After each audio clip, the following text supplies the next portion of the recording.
Key group actions in building up.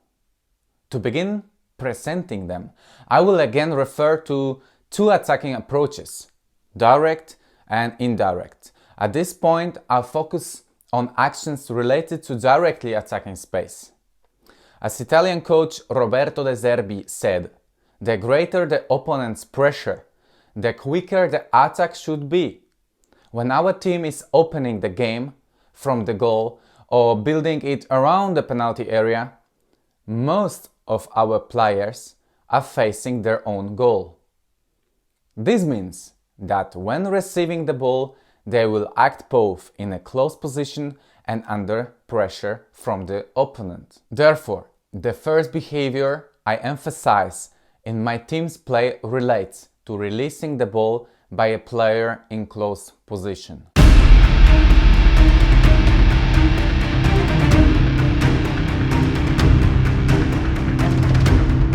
Another behavior in my game idea is captured in the phrase link and sprint. This action refers to a player dropping off his position to receive the ball. In the initial phase of the action, he helps his teammate in building the play, but when in a close position, he passes the ball to a teammate whose body is facing the opponent's goal. However, his action doesn't end there. After releasing the ball, his task is to quickly occupy the frontal space. Analyzing this action, it's important to note whether the player performing it has extended the originally effective playing space. This behavior increases the amount of space in which the ball will be operated and consequently the time, as the size of the available space in football determines the amount of time available to act with the ball. Moreover, by extending the playing space, the player can draw the opponent's attention, thereby creating space behind the opponent for later use by running into it.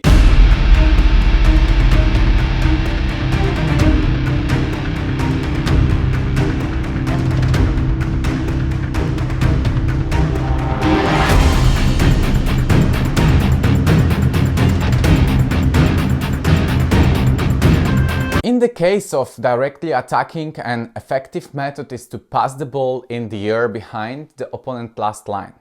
Thus, in the training process, it's worth focusing on methods for individually unmarking oneself from opponent's protection. One example is unmarking oneself by running off and moving into the created space. Key elements of this type of unmarking from the opponent's protection are wide circular movement and the ability to make sudden changes in running direction. Therefore, it's important to ensure that during the development of players, attention is paid to the mobility of their hips and to utilize methods supporting explosive work of players.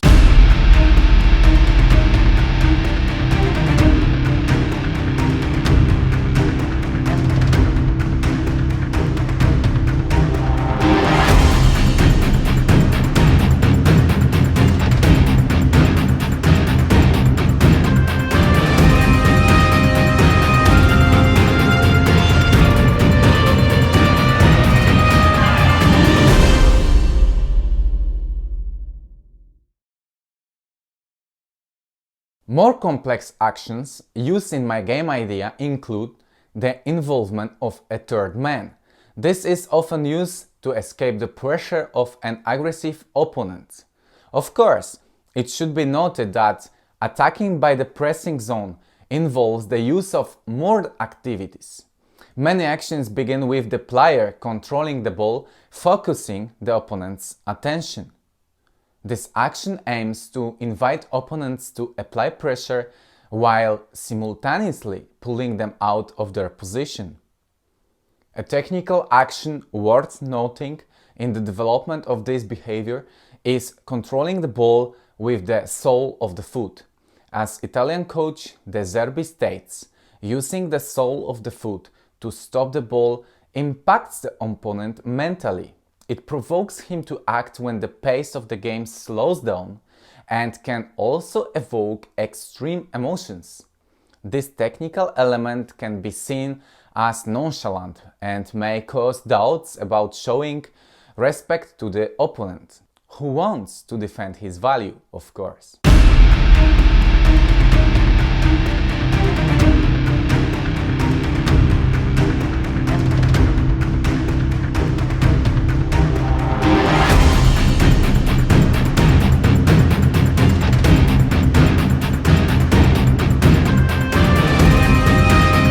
The concept of third man is already explained at the level of its definition.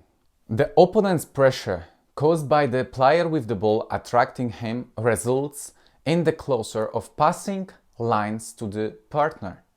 This happens because the pressure comes from a specific zone of actions. According to the principle of attacking the side of the pressing, the player with the ball should deliver it to the partner who is currently cut off from receiving the ball.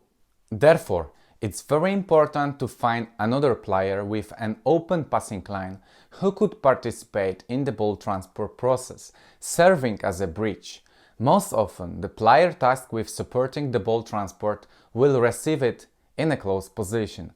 At this point, once again, the action of releasing the ball in a close position becomes crucial. However, it's also worth noting another concept proposed by De Zerbi, namely the concept of following the opponent applying pressure. Applying this concept can facilitate ball reception by eliminating the opponent's pressure on the receiving player's back. In the initial phase of the process, this player is under the protection of an opponent positioned in his zone. However, moving away from the initial position allows the player to free himself from the opponent. As in zonal marking, the opponent often doesn't follow the rival.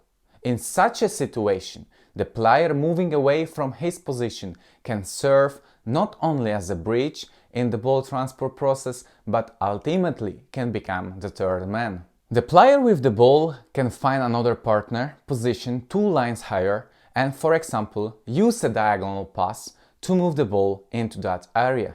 Ultimately, the mentioned player can turn towards the opponent's goal and receive a return pass, starting a progression in the field.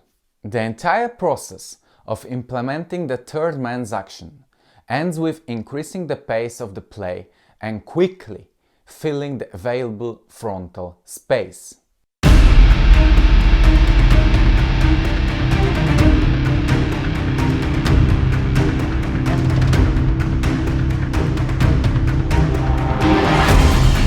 The next action in my game idea is the Christmas tree concept, commonly known as the double six concept. I previously mentioned the diagonal nature of a longer pass that a defender attracting the opponent might choose.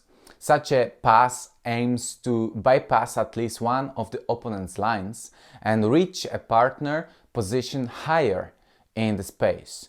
Once again, this player will most likely receive the ball in a closed position. So, according to the principle of releasing it, he will need support. However, in the Christmas tree concept, this support is not provided below the line he is in, as with the third man's activity, but within the same line. Positioning a partner in the same line and playing a horizontal pass helps draw another opponent into the same line as his partner. This leads to the creation of space between them, which can be used to transport the ball another line forward. Ultimately, the ball aims to reach offensive players positioned between the opponent's defensive and midfield lines. In implementing this action, timing in the execution of 2 consecutive technical elements, receiving and passing the ball, is crucial. The player receiving the ball in a close position may or may not be under the opponent's control. If he's not under pressure, a one-touch pass is less effective as it doesn't draw the opponent out of position.